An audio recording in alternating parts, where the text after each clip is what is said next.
నమస్తే గురుగారు. మహాదేవ. ఎలా ఉన్నారు? బాగున్నారా తల్లి? పాటించాల్సినటువంటి పుస్తకాలేంటి? ఎలాంటి నియమాలు, నిబంధనలు పాటించాలి? దాని గురించి కాస్త వివరించేయండి. మన వ్యూవర్స్ అయితే అడగమంటున్నారు. పుస్తకాలంటే తల్లి, అంటే లలితా సహస్రనామ ఇలా కొన్ని ఉంటాయి కదా, ఆ విధంగా.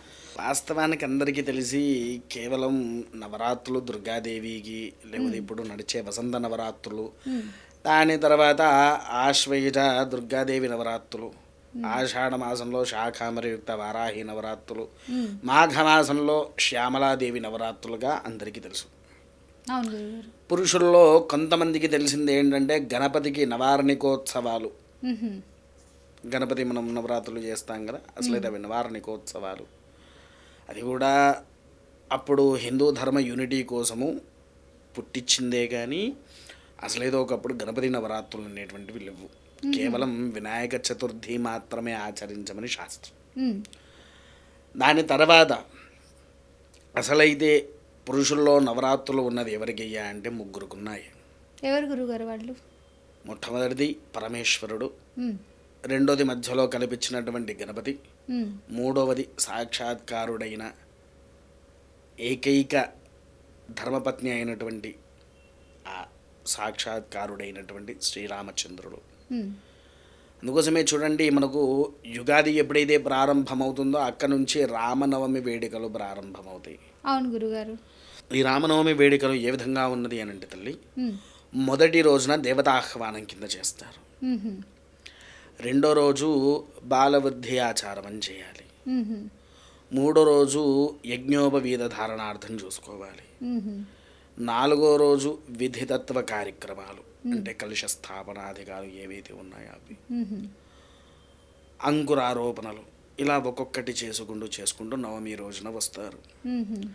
నవమి రోజున స్వామివారి కళ్యాణం అయిపోయిన తర్వాత మళ్ళీ తెల్లారిన తర్వాత దశమి రోజున రాముల వారి పట్టాభిషేకాన్ని ఆచరించాలి. పట్టాభిరాముడు అని అంటాం. ఆ పట్టాభిరాముడి యొక్క దాన్ని ఆచరించేది ఎప్పుడయ్యా అంటే దశమి రోజున. దాంతో రామనవరాత్రులు సంపూర్ణమవుతాయి మనకు. అందుకోసమే రామనవమి అని అంటే స్వామివారి యొక్క పుట్టినటువంటి దినము, పుట్టినటువంటి నక్షత్రము, స్వామివారు జన్మించిన రోజు మరియు జన్మించినటువంటి నక్షత్రము ఏకకాలంలో వచ్చేది కేవలం శ్రీరామనవమి రోజు మాత్రమే. ఈ శ్రీరామనవమి రోజున మనం ఆచరించవలసినటువంటి విధానాలు ఏంటి? ఉదయాన్నే లేచి కాలకృత్యాలు అన్నీ నెరవేర్చుకొని స్నానాన్ని ఆచరించి మన ఇంట్లో ఉండే దేవుడి దగ్గర దీపారాధన చేసి కళ్యాణం ఆచరించే వారందరూ దేవాలయం దగ్గరికి వెళ్ళేసి దేవాలయంలో కళ్యాణాన్ని ఆచరిస్తారు. ఆచరించిన తర్వాత వడపప్పు పానకము అక్కడ మనకు నైవేద్యం ఇస్తారు. అసలైతే శ్రీరాముల వారికి చలివిడి అంటే తెలుసారా తల్లి నీకు? చలివిడి, వడపప్పు, పానకము ఇవి మూడిటితో ఆయనకు నైవేద్యం పెట్టాలి. అదే దేవాలయంలో అవి నువ్వు తీసుకొని వెంటనే తినేయకూడదు. లేదా నువ్వు తినాలి అని అనుకుంటే ఏం చేయాలి? అదే వడపప్పు పానక చలివిడిలో నువ్వు తయారు చేసి నీ ఇంట్లో ఉండేటువంటి సకల దేవతలకు ఆ రాముల వారికి కూడా నివేదన చూపించాల్సిందే. అంటే ముందుగా మన ఇంట్లో కూడా మనము తయారు చేసుకోవాలి. కొద్దిగా ఇంట్లో దేవుడికి నైవేద్యం పెట్టేసి కొద్దిగా నువ్వు ఆ ఆలయానికి తీసుకుపోయి ఆలయంలో ఉండే నైవేద్యంలో కలిపి వాటిని కూడా నువ్వు నివేదన చూపిస్తే నీ ఇంటికి అమోఘమైనటువంటి రాముల వారి అనుగ్రహం వస్తుంది. గురువుగారు, ఇంకొంతమంది అడగమంటున్నారు, చాలామంది శ్రీరామనవమికి రామకోటి సమర్పిద్దాం అనుకుంటూ ఉంటారు. మరి రామకోటి ఎన్నిసార్లు రాసుకోవాలంటారు? కోటి సార్లే రాయాలంటారా? లేదంటే మనకి ఇష్టం వచ్చినట్టు అంటే ఒక 100 లేదంటే 500 అలా రాయొచ్చు అంటారా? అమ్మ, అక్కడేమని ఉన్నది పదము? కోటి. రామ కోటి. అక్కడ పదమే మనకు స్పష్టంగా ఉంది, కోటి సార్లు రాయాలి అని. రాముల వారికి అంత విధేయత ఆ నామానికి ఎందుకు వచ్చింది? పూర్వము మనకొక ఈ శ్రీరామదాసు అనే ఒక చిత్రం వచ్చేది. అవును గురువుగారు. ఆ చిత్రంలో రాముల వారి నామం గురించి ఒక పాట ఉండేది. ఎంతో రుచిరా పాట ఉండేది. అవునా? శ్రీరామని నామం ఎంతో రుచిరా. ఈ పాటను ఎందుకు ఇచ్చారు అంటే రాముల వారి నామానికి ఉండే ఒక్కొక్క శక్తి మొత్తం మనకు ఉండేటువంటి ఎన్ని రుచులు ఉన్నాయో అన్ని రుచులు కలిపి ఆ రాముల వారి నామానికి మాత్రమే ఉంది అనేటువంటి స్థితి అన్నట్టది. అందుకోసమే రాముల వారి నవమి రోజున మనం ఆచరించవలసింది ఏంటి? మొదలుగా రామాష్టకము అని ఉంటుంది. దాన్ని చదవాలి ఎప్పుడు? ఉదయం పూట. మళ్ళీ రాముల వారు యుద్ధానికి వెళ్ళినప్పుడు రామేశ్వరంలో మట్టి లింగాన్ని తయారు చేసుకుంటూ ఒక అద్భుతమైనటువంటి యొక్క స్థితిని తయారు చేశారు. ఎవరు? శ్రీరాముల వారు. ఏంటిది? శివ రామ అష్టకము. ఆ శివరామాష్టకాన్ని నీవు ఆ రోజు గనక చదివితే అటు రాముల వారు ఇటు ఈశ్వరుడు ఇద్దరు సంతోషపడతారు. వాస్తవానికి చాలామందికి తెలియని ఇంకో రహస్యం చెప్పమంటావా తల్లి? చెప్పండి. శ్రీరామనవమి అయిపోయినటువంటి 6వ రోజుకి అంటే పౌర్ణమి వస్తుంది. పౌర్ణమి రోజున ఖచ్చితంగా శివపార్వతుల కళ్యాణం ఆచరించాలి అనేటువంటిది రాముల వారు కీర్తనలో పెట్టుకున్నటువంటి నియమం. అప్పుడు సీతారాముల వారు ఇద్దరు కలిసి శివపార్వతుల కళ్యాణి చైత్రమాసంలో మనమందరం ఏం చేస్తాం? అసలు శివరాత్రి వచ్చిందయ్యా అంటే శివరాత్రి రోజున శివపార్వతుల కళ్యాణాన్ని ఆచరిస్తున్నాము. అవును గురుగారు. రామనవమి ఆచరించిన తర్వాత రాముల వారు మొట్టమొదటిగా చేసినటువంటి కళ్యాణ స్థితి ఏదయ్యా అంటే చైత్రమాసంలో శివపార్వతుల కళ్యాణాన్ని ఆచరించి ప్రతి దాంట్లో విజయాన్ని సాధిస్తూ వచ్చినటువంటి మహా యోగ పురుషుడే, మహా ధనుర్విద్య ప్రధాయుధుడు, తండ్రి మాట జవదాటనివాడు, తండ్రి సర్వస్వమని అడవి యందున బయలుదేరినటువంటి సాక్షాత్కారుడైనటువంటి ఆ సీతారామచంద్ర భగవానుడు తల్లి. అందుకోసమే ఆ శ్రీరామనవమి రోజున ఈ విధంగా మీరు ఎప్పుడైతే ఆచరిస్తారో అద్భుతమైనటువంటి అనుగ్రహము. ముఖ్యంగా శ్రీరామనవమి రోజున వారికి చేసేటువంటి విధులు రాముల వారు చూస్తారో చూడరో కానీ పక్కనే ఉండేటువంటి హనుమంతుల వారు మాత్రం ప్రత్యక్షంగా కూర్చొని చూస్తూ ఉంటారు. ఎన్ని చోట్ల జరుగుతా అన్ని చోట్లకు ఆయన ప్రతిరూపం వచ్చి ఖచ్చితంగా ఆ యొక్క రాముల వారి కళ్యాణాన్ని చూసి తరించి సంతోషముతో వెళ్తాడు తల్లి. గురుగారు, చాలామంది శ్రీరాముడు అంటే వ్యతిరేకిస్తూ ఉంటారు. అసలు ఎందుకు సీతాదేవిని వదిలేశాడు ఆయన, అసలు చేసుకోకూడదు, అవసరం లేదని కొంతమంది అంటుంటారు. ఎందుకంటారు? వాళ్ళకి ఎందుకు అలాంటి అపోహ కలుగుతుంది అంటున్నారు? ఎలా అంటే అర్థం కాదు. సీతాదేవిని అగ్ని పరీక్ష వల్ల దూరం పెట్టారు అంటే సీతమ్మ వారు చాలా పవిత్రమైనటువంటి వారు అని చెప్పంటారు. వనవాసానికి ఆయనతోనే వస్తారు సీతమ్మ వారు. మరి ఎందుకు సీతమ్మని అగ్ని పరీక్ష చేయిస్తారు ఆయన? సీతాదేవిని అగ్ని పరీక్ష కేవలం ఈయనొక్కడే వనవాసం చేశాడు, సీతాదేవితో చేశాడు. అవునా? సీతాదేవితో చేసినందుకు కాదు ఆయన అగ్ని పరీక్ష చేసింది. కాదు, ఇప్పుడు రావణాసుడు తీసుకెళ్ళిపోతారు కదా. ఈ క్వశ్చన్ నువ్వు మిస్ అయ్యావు. అవునా? అవును. రావణాసుడు తీసుకెళ్ళాడు. రావణాసుడి దగ్గర ఎన్ని సంవత్సరాలు ఉంది?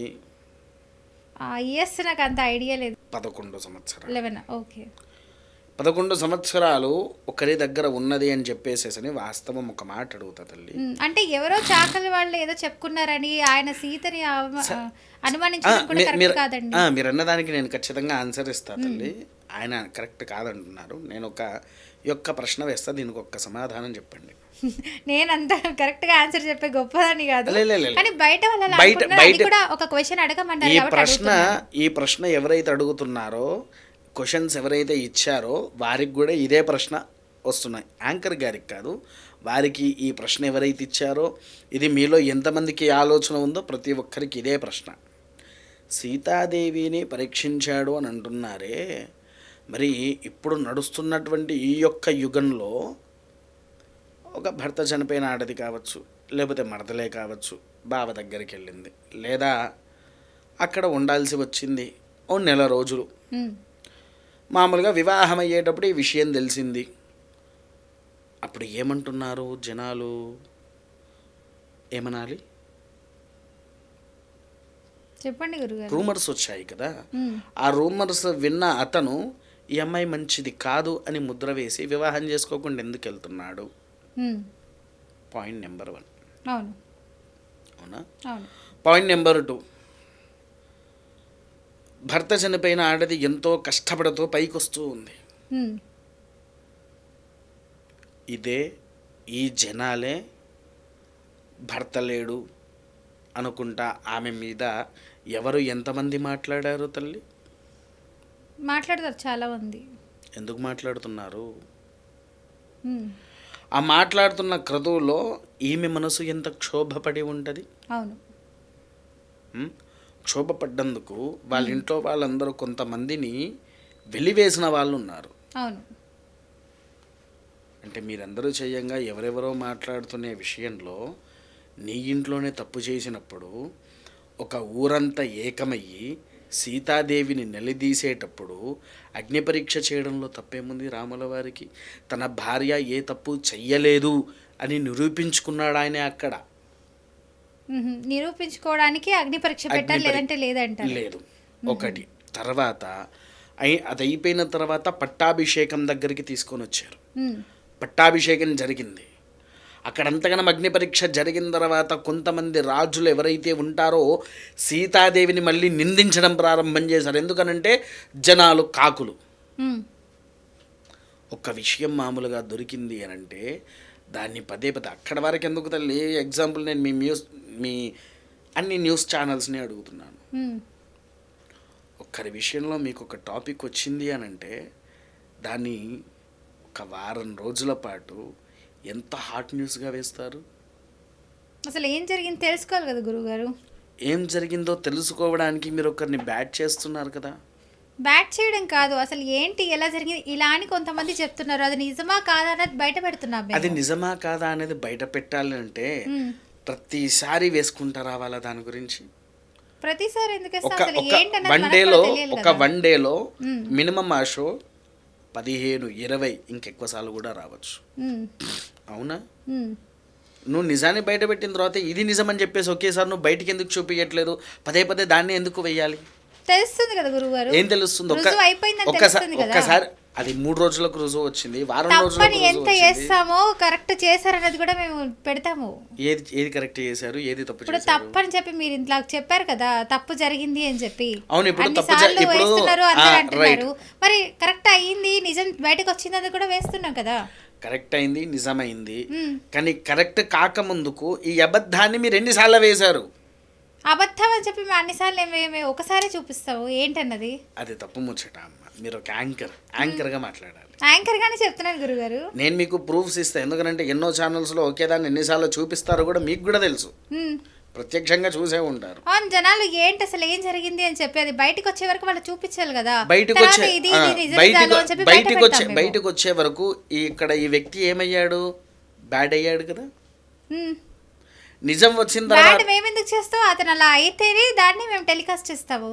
ఒకవేళ అక్కడ జరిగింది ఒకటి, ఇక్కడ జరిగేది ఇంకొకటి అయితే నిజం తెలిసేంత వరకు అక్కడ జరిగింది ఒకటి. అప్పుడు చెప్తాం కదా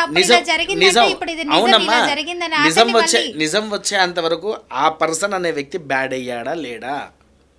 అది బయట పడింది కాబట్టి బ్యాడ్ అవుతాడు. మరి నిజం బయటకు వచ్చిన తర్వాత ఇతను మంచివాడే అని చెప్పడం అంటే ఒకప్పుడు బ్యాడ్ చేశారు, మళ్ళీ ఇప్పుడు మంచోడు అంటే వినడానికి మరి మాకు ఎలా ఉంటుంది?